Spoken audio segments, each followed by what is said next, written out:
नसरापूरचा निकाल आलेला आहे, फाशीची शिक्षा दिली आहे, काय? मी जो न्यायालयाने निर्णय दिलेला आहे, माननीय न्यायालयाच्या निर्णयाचं स्वागत करतो आणि खास करून महाराष्ट्र पोलीस की ज्यांनी एवढ्या तत्परतेने चौकशी केली, महाराष्ट्र शासन, माननीय मुख्यमंत्री देवेंद्रजी फडणवीस साहेब, उपमुख्यमंत्री एकनाथ शिंदे आणि सुनीताताई पवार यांनी सुद्धा गुन्हेगारांना कुठल्याही पद्धतीने पाठीशी घालणार नाही हा जो शब्द दिला होता आणि तात्काळ चौकशी केली जाईल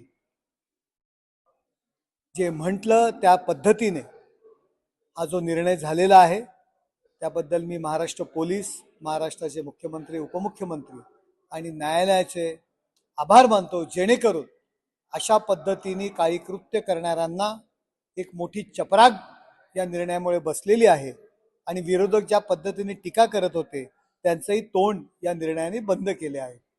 फाशीची शिक्षा होईपर्यंत बऱ्याचदा प्रोसिजरल प्रक्रिया अनेक असतात, सर्वोच्च न्यायालय, उच्च न्यायालय, राज्यपाल, राष्ट्रपतींकडे असलेला दयेचा अधिकार, त्यामध्ये वेळ जाईल आणखीन की लवकरात लवकर फासावर लटकवलं जाईल? हे बघा, अशा माणसाच्या बाबतीत निर्णय ज्या पद्धतीने लवकर लागलेला आहे त्याच पद्धतीने लवकरात लवकर ही फाशी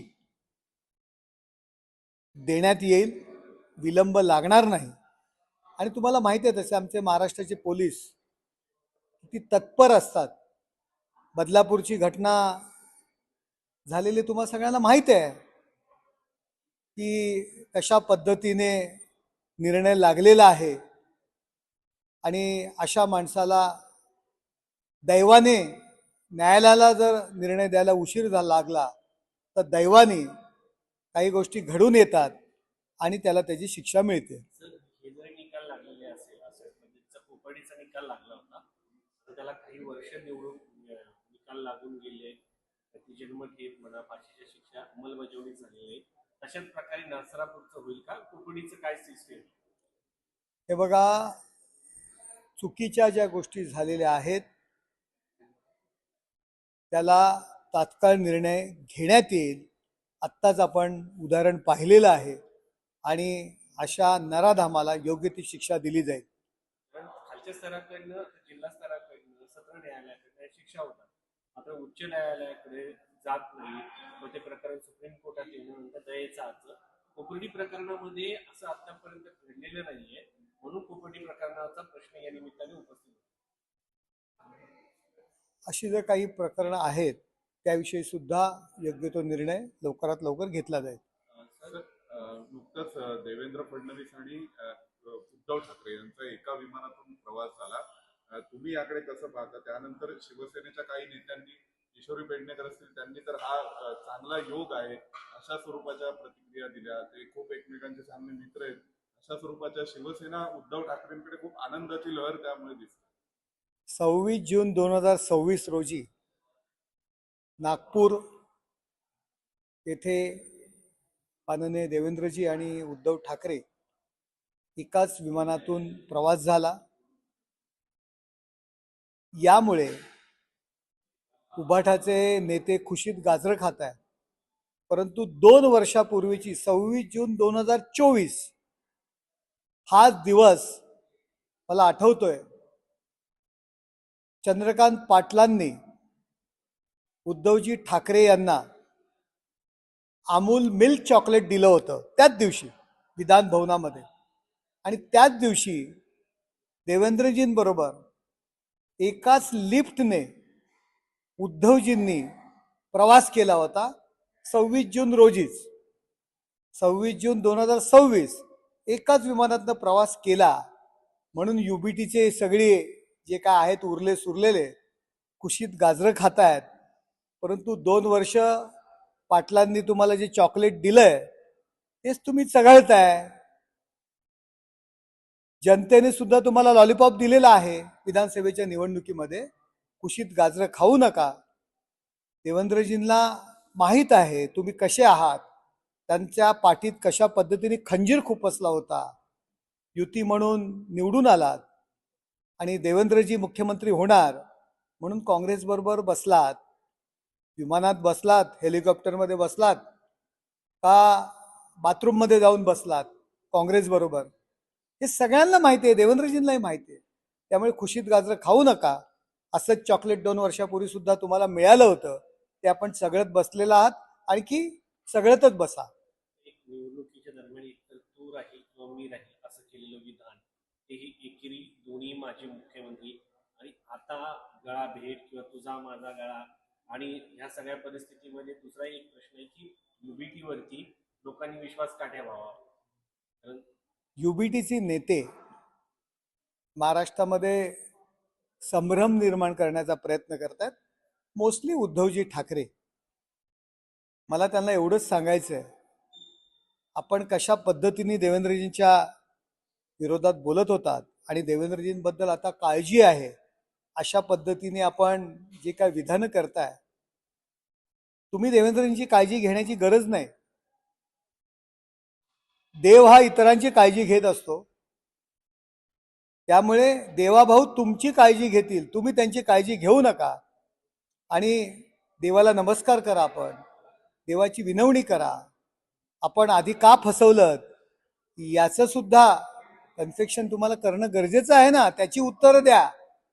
आणि आमच्यात आणि भारतीय जनता पार्टीमध्ये भांडणं लावण्याचा प्रयत्न करू नका, ती कधीही लागणार नाहीत.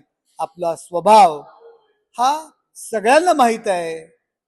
आता देवाची काळजी तुम्ही घेऊ नका. देवाची काळजी घेण्याकरता आम्ही समर्थ आहोत आणि देव आपली काळजी घेईल. देव सगळ्यांची काळजी घेत असतो, त्यामुळे देवाची काळजी घेण्याचा प्रयत्न करू नका.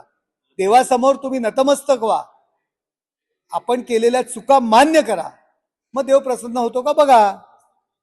सर, त्यांनी याच्यामध्ये असंही झालंय, त्यांनी असं म्हटलं उद्धव ठाकरेंनी की देवेंद्र फडणवीस यांचे पंख छाटले जात आहेत, आणि मुख्यमंत्र्यांनी असं म्हटलं की माणूस आहे, मला पंखाचा प्रश्न.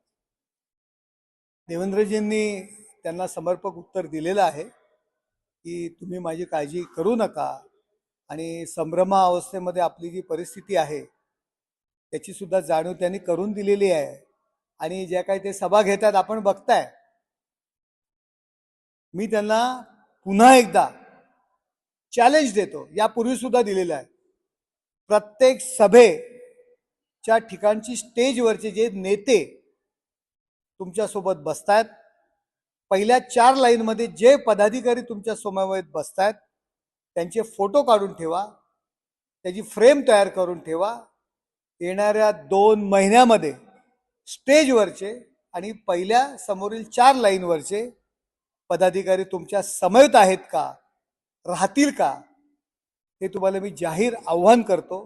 त्यातले 80% लोक तुम्हाला सोडून गेलेले असतील, आणि आता आम्ही बोलत नाही, व्यासपीठावर तुमच्या आजूबाजूला बसतात ती तरी लोक तुमच्या सोबत आहेत का, हा प्रश्न मी तुम्हाला या ठिकाणी विचारत आहे. संजय राऊतांना गेला ना, त्या 80% संजय राऊतांचा समावेश आहे. हे बघा, व्यासपीठावर बसलेली त्यांच्या सोबतचे सर्व आमदार, जिल्हा परिषद सदस्य, पंचायत समितीचे सदस्य, पहिल्या लाईनमध्ये 4 जे बसलेले जिल्हा प्रमुख असतात, पदाधिकारी असतात, नगरसेवक असतात, यांनी फोटो काढून ठेवावा.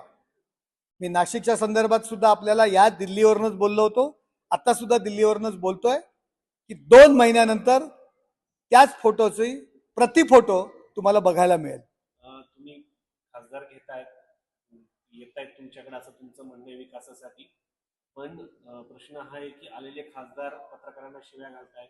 एका आमदाराचा तुमचा व्हिडिओ बाहेर आलाय कॉन्ट्रॅक्टरशी कशा पद्धतीने डील केल्याचा, हे याला काय म्हणायचं, हा विकास आहे का? हे बघा, एखाद्या व्यक्तीकडून चुकीच्या पद्धतीने, गैरसमजुतीनेमुळे एखादं वक्तव्य आलं असेल, त्यांनी त्या संदर्भात दिलगिरी सुद्धा व्यक्त केलेली आहे.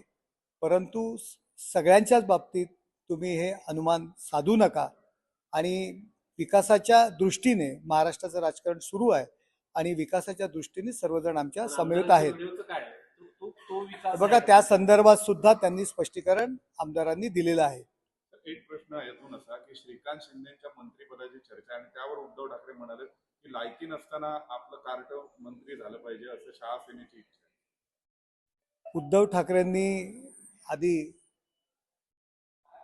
आधी स्वतःकडे पाहावं, स्वतःचं ठेवायचं झाकून आणि दुसऱ्याचं पाहायचं वाकून. श्रीकांतजी शिंदे 3 वेळचे खासदार आहेत, लाखोंच्या फरकाने निवडून आलेले आहेत, खासदार होताना कोणाचा बळी दिलेला नाहीये. या उलट जर श्रीकांत शिंदेंना कार्ट म्हणत असाल तर तुमचं शेंबडं पोरग, त्याला शेंबुडी काढता येत नव्हता, त्या पोराला दुसऱ्याच्या मतदारसंघात आमदारकीला उभं केलं, सुनील शिंदे सारख्या कार्यकर्त्याचा बळी दिला, सचिन अहिर सारखा राष्ट्रवादीतनं उभा राहील म्हणून त्याला आमदारकीचा शब्द दिला, किशोरी पेडणेकरांना घरी बसवलं, 3 लोकांचा बळी देऊन आपल्या शेंबड्या पोराला आपण आमदार बनवलं. एकनाथ शिंदे घरोघरी दारोदारी त्या वरळीमध्ये फिरले म्हणून आपलं ते शेंबडं पोरगा आमदार झालं. आणि ताबडतोब कसलाही अनुभव नसताना, नगरसेवकाचा अनुभव नसताना पण तुम्ही त्याला मंत्री बनवलं. हे विसरलात का? स्वतःचं ठेवायचं झाकून आणि दुसऱ्याचं बघायचं वाकून. ही परिस्थिती उद्धव ठाकरे यांच्यावर आलेली आहे. सर्वप्रथम आपल्या शेंबड्या पोराला आमदार आणि मंत्री का बनवलं पहिल्याच वेळी निवडून आल्यानंतर त्याचं उत्तर द्या. नंतर 3 वेळा निवडून आलेल्या श्रीकांत शिंदेबद्दल कमेंट्स करा.